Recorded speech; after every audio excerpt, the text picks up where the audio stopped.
Shall we try and throw it? Okay. Are you looking? Oh, not bad. You want to give it a go? No, thank you. No, thank you. Okay, all right. I didn't finish. Didn't finish? I need 2 many ones. 2 magic ones. Can we make that later, please? That's not part of our lesson. Okay. But you can take this and make it afterwards, yeah? Okay. Okay. Good. So I want to done make a hair. Right, okay. So Ayla, I would like to have 2 stories today, if that's okay. And you're so good at reading that I think maybe you can help me tell the story. Does that sound good? Please, just try one. Maybe you'll really like it. I don't think you've seen these ones before. They're new. You really want to make the magic wand? Okay, can you make it afterwards, please? Okay, look, let's try this. I'm sure you'll like it.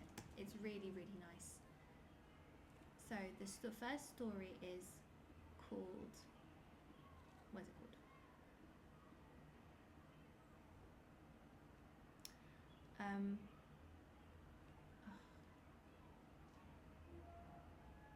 Not this one. Oh, there we go, 10 Little Lights. This is a really nice story. Can we try this one, please? Okay. So this is a story called 10 Little Lights. Good. At the edge of a wintry wood, a large house stood, silent and still. The silvery light of the moon reflected off the fresh white snow below.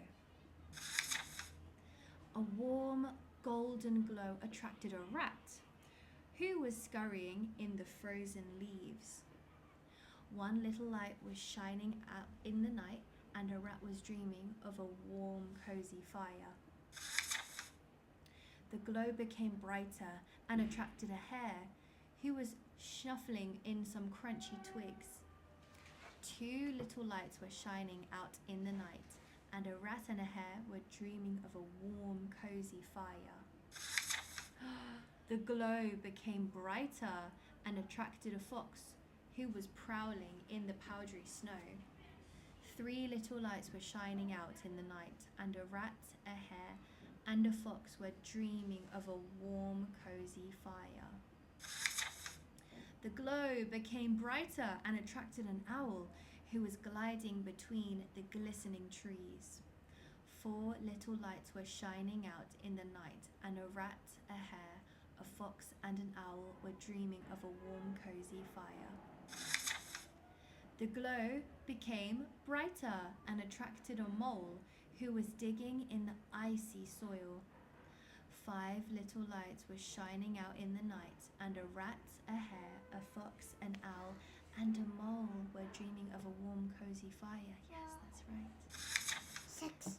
Yes, the glow became brighter and attracted a robin, who was darting between lacy snowflakes. 6 little lights were shining out in the night, and a rat, a hare, a fox, an owl, a mole, and Bird. a robin, yes, were dreaming of a warm, cozy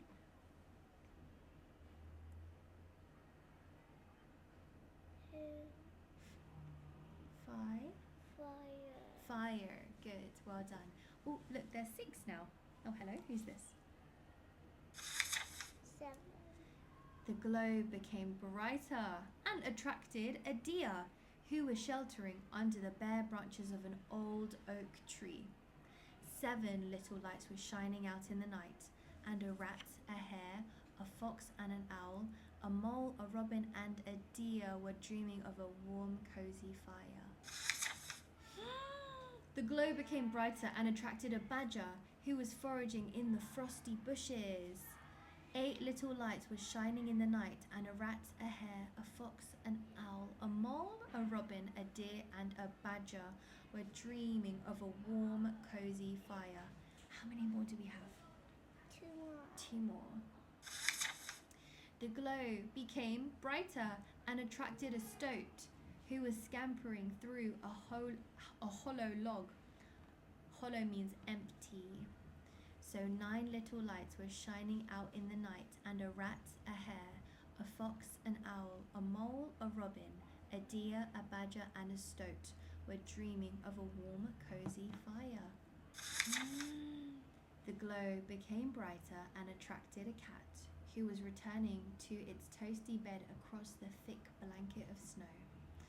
10 little lights were shining out in the night, and a cat was looking back at a rat, a hare, a fox, an owl, a mole, a robin, a deer, a badger, and a stoat, who were all dreaming of a warm, cozy fire. What happens next, do you think? 1, 2, 3, 4, 5, 6, 7, 8, 9, 10. So what's going to happen? Do you think the cat's going to go inside? Maybe. 10 little lights were shining out in the night, and 10 little friends were snuggled up very tight.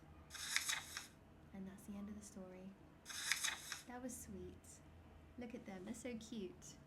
Out of these ones, which is your favourite animal?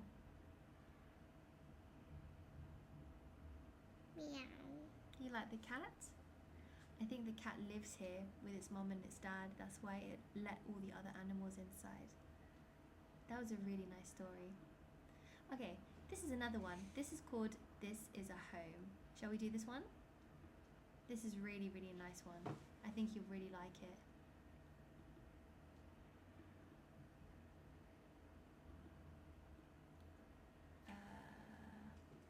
Where is it? This is a home? Okay, let's try it again. Let's do download again.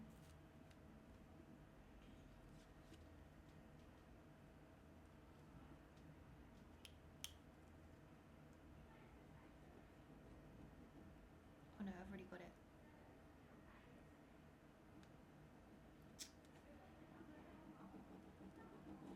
Oh gosh, okay. Okay, I don't think that one is working. So should we do another one? Can we do, which one looks good? Explore under the sea. Let's take the train. Spooky invitation.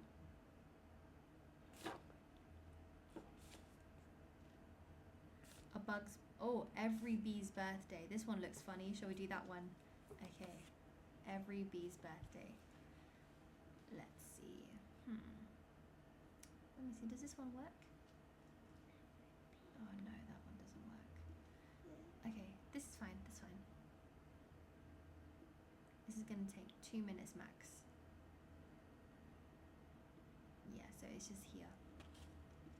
So, Ayla, what do you know about bees already? Can you tell me? What do bees like to make?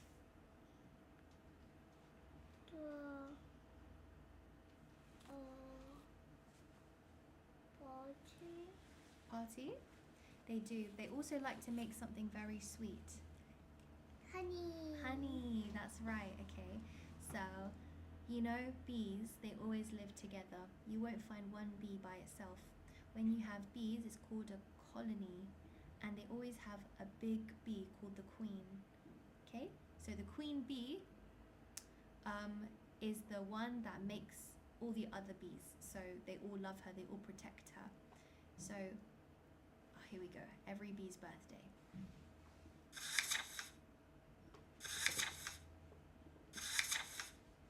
So Beatrix was a honeybee who lived in a nest with thousands and thousands of other bees. She loved being a bee, but there was one day in a year when being a bee wasn't so good. Her birthday. You see, Beatrix shared her birthday, but she just didn't share it with 1 or 2 friends. She shared it with 1,999 other bees. When thousands of them hatched in the same place on the same day, it doesn't really feel that special. So bees don't celebrate birthday. Every day feels like it's every bee's birthday.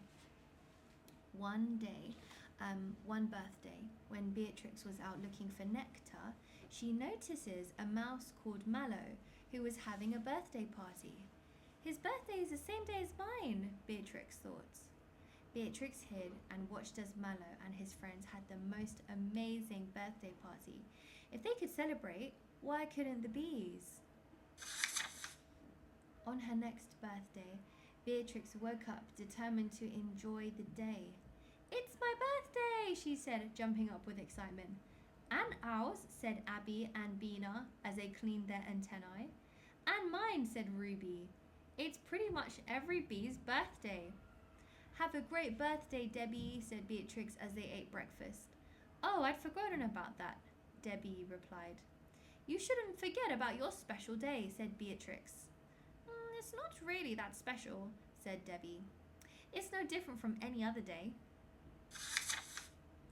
Beatrix felt disappointed. Just because it seemed like every bee's birthday didn't mean it wasn't that special.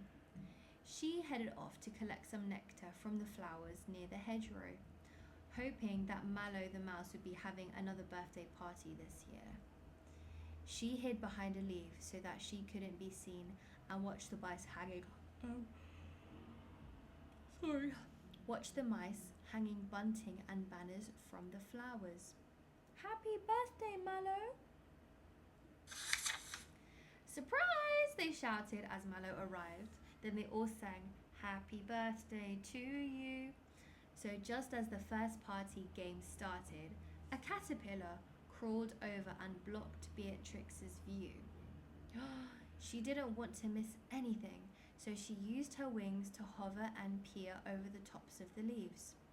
The only problem with bees' wings is they buzz. Mallow turned and saw Beatrix. "Oh, hello there," he said. "Are you okay?"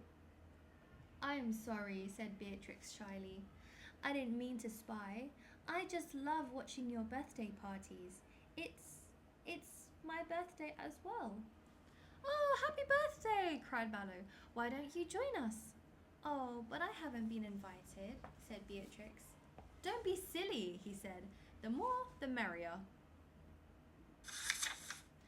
Beatrix spent the whole afternoon with the mice. They ate delicious seed cake and played musical mushrooms. Beatrix even won Pass the Petal. "I'd better get back to the nest soon," said Beatrix at supper time. "Are you having a birthday party with the other bees?" asked Mallow. "No," said Beatrix sadly. "Bees don't celebrate birthdays. Too many of us hatch on the same day." "You can never have too many friends to celebrate with," said Mallow. "The more the merrier." "The more the merrier," thought Beatrix, and an idea began to form. "Maybe I should plan my own party," said Beatrix. "Would you like to join us?" "Better still, we can help you," said Mallow. "We already have everything you need right here." Beatrix and the mice packed up all the party things and sneaked back to the nest before the other bees got home from work. When everything was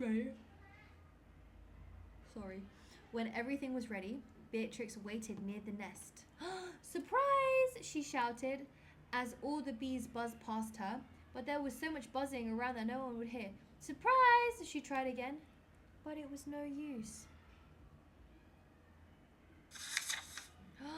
"Quick, use this," said Mallow, hanging from her bluebell flower. "Surprise!" said Beatrix, and her voice boomed so loudly through the flower. Suddenly, all the buzzing stopped as thousands of bees gathered to listen. "What's going on?" asked Debbie. "It's a party for all the birthday bees," said Beatrix. "There are too many of us with a birthday today," said Ruby. "We can't all have a party." "The more, the merrier," said Beatrix, giving the band a wink to start the music. "You okay?" Okay. Slowly, some of the bees began to dance, and then a few more, and then a lot more. "This party is really great," said Abigail. "I wish we could do this again tomorrow when it's my birthday." "Maybe we can," said Beatrix. "Just because lots of us share a birthday, it doesn't mean that it isn't special. Every bee deserves a birthday celebration." From then on, a daily party was held to celebrate all the bees born on each and every day. Today's party theme is fancy dress. That looks fun. And even though every day felt like every bee's birthday felt special. Did you like that story? Yeah? That was really nice. Okay, good job, well done. Now what else do I have planned? Okay, so Ayla, I want to try something actually with our two airplanes. Can we try and do a little test to see which one flies further? So we can try the short one and we can try the long one. Does that sound good to you? Okay. We've got a few things here, so you can tell me what sounds good. We've got number 1, Mystery of the Missing Mochi Mice. We've got Stop Copying Me, which is another funny one. We've got Tenzing and the Big Apple. I want those two. These two? Okay. So do you know what mochi is, firstly? The type of food, like the round? Yes. So there's a mochi mice. So I think someone likes to eat mochi, and I think it's a mouse. Okay. I'm Haru. Once a month, my whole family piles in a car and goes to visit my grandma. It's a special cake. Sorry, it's a special day. Whenever we visit, Grandma makes rice cakes called, what does that say?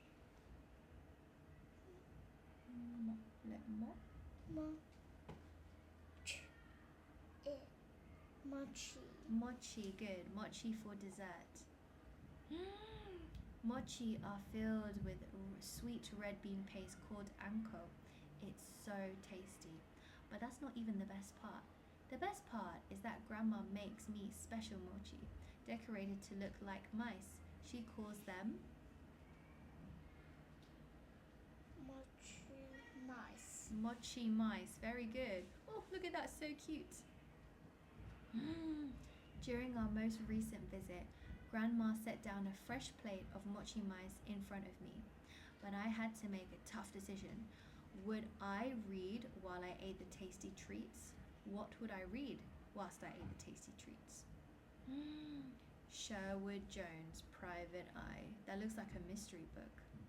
That's not an easy question to answer. I looked through by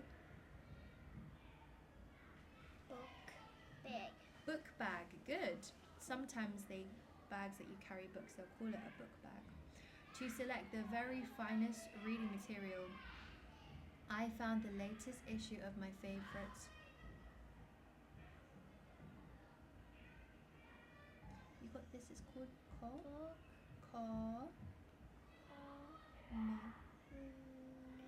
Good, comic book. Series, Sherwood Jones, Private Eye. Sherwood is a detective. There's no mystery he can't solve. With my Sherwood Jones comic book in my hands, I went back to the dinner table and saw that the mochi mice were gone. The tray was empty. Who took them? And more importantly, what would Sherwood Jones do in this situation? Fortunately, I had Sherwood Jones' costume in my book bag. I also had some suspects, namely my brother Ryu and my sister Aiko. Which one was the thief? Okay, I said as I paced back and forth. Who took my mochi mice? It wasn't us, Ryu frowned. Yeah, Aiko agreed. But I wasn't so sure. Where were you when the mochi mice went missing? I asked. We were talking to Grandma, they said. I asked Grandma if they were telling the truth, and they were. This wasn't going to be easy. Then my siblings got very excited. You want to know who stole your mochi mice? Ryu asked. I see the thief right over there. So he pointed behind me. I whirled around, but no one was there. Then I had a brilliant idea. I would get the mochi mice thief to go out into the open. So I asked Grandma to make another mochi mice. Then I placed the mochi mouse on a platter on the dining room table. I crouched behind the sofa and waited for the thief to show up. Before long, someone swooped and snatched the mochi mice. That's someone? Oh, was Grandma's cat Taiko. The cat! I screamed. He ate my mochi mice? I guess it made sense. After all, the mochi mice were shaped like mice. Of course Taiko would snatch them up. That's what we were trying to tell you, Ryu said. I knew it all along, I told my siblings. I was just testing you. Sure you were, Grandma said. I couldn't fool her. She felt bad that Taiko ate my mochi mice, so she made a new batch. That's why Grandma's the best. Case closed.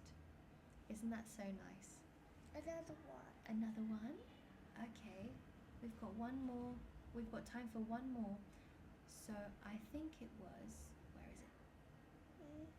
There's one. Mochi mice. No, it's not this one. Was it number 8? No. Is it? Yeah. Yes. Stop copying me. I think this one is a funny one. So try to read this with me. Stop copying me. Good. Hi, I'm Connor. You know what? Every great comedian has their inspiration. As a comedian in training, well, the class clown of my 5th grade. Class.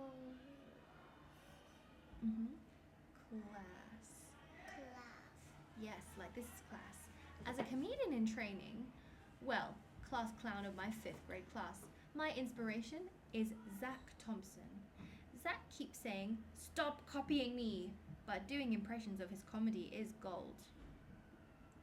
I mean, if mimicking Zach is wrong, I don't want to be right so far, as I've done impressions of Zach yawning. Zach eats his lunch, Zach studying, and Zach entering and exiting the school building. Hey, I'm a Zach expert. But one day I woke up just looking like Zach. At first, I thought I was dreaming. However, I quickly realized that this was no dream. What is going on? He looks like that guy. It's like the universe is playing tricks on me, or trying to teach me some kind of lesson, or something, or who knows? Honestly, I was preoccupied with the fact that I looked like Zach. I couldn't face my parents like this. So I ran out the front door, shielding my face with my hand so they couldn't see me clearly. As I left, I said, gotta go to school. Sorry, I can't talk now. Bye. At school, Zach's friend Andrea said, hi Zach. I didn't know that she was talking to me. After all, I wasn't actually Zach. She tapped my shoulder, and that surprised me so much that I dropped my school bag on my foot. Ouch. The real Zach noticed me. What is with this prank? He said. Is that you, Connor? Are you wearing a mask so you can imitate me more accurately? Oh, well, it is me, I admitted, but this is not a mask. Zach narrowed his eyes and tugged at my cheek. Ow, I yelped. What are you doing? Sorry, he said. Just wanted to make sure it wasn't a mask. How did this happen? Zach asked. I think the universe is trying to teach me a lesson or something. I replied, interesting. Zach nodded. Hey, maybe if you concentrate hard enough, you can change back. So I closed my eyes and concentrated. Am I me again? No, Zach said, shaking his head sadly. Well, I began, since I look like you, let's make the most of this bizarre situation. What do you mean? Zach asked. Watch this, I replied. So I did the most recent essay assignment and turned it into our teacher, Mr. Garcia. Then Zach did the exact same assignment and he turned it into Mr. Garcia. Mr. Garcia didn't know what was going on, but since Zach did the assignment twice, Mr. Garcia decided to give him extra credit. And Zach headed to the hallway. Jacob appeared. Jacob was a big bully. He would sometimes pick on Zach. Where do you think you're going? Jacob asked. Why don't you say that to my face? I asked. Jacob spun around, only to see another Zach. Well, he was looking at me, but he thought he was seeing another Zach. There are 2 of you? He asked Zach, but how? Long story, I said. Jacob ran away, frightened. I had to admit, it felt good to be helping Zach out. I felt even better than doing impressions of him. I realized that making fun of Zach was not good. I told him I'd never do it again. Then I smiled at Zach. So what should we do next? I asked him. Zach stared at me. Connor, your face, he whispered. It's back to normal. I ran to the nurse's office and looked in the mirror. Zach was right. I was my old self again, and I think I know why. I guess I just learned the lesson that the universe was trying to teach me, that don't make fun of people. Well, lesson learned, universe, lesson learned. My time as Zach's double had come to an end, but my time as Zach's friend was just beginning. And that's the end of the story. Yeah. Okay, it's time to go now. I did not finish. It's okay. Do you want to take a straw, some tape, maybe? Okay, so you want to take your watch? Put it on. It's okay, I don't need to put. Okay, so take all the stuff that you... Make sure you take this. And this plane. And would you like one straw? And then the paper, I can throw this away, unless you want it. You want it? Okay. And my, Okay. All right. and my last one. Your whiteboard.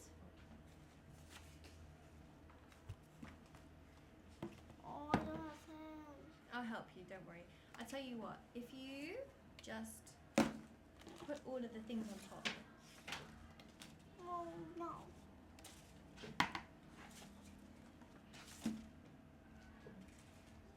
Yeah. Okay, bye-bye, Ayla. Bye-bye. See you later. I'll help you, of course.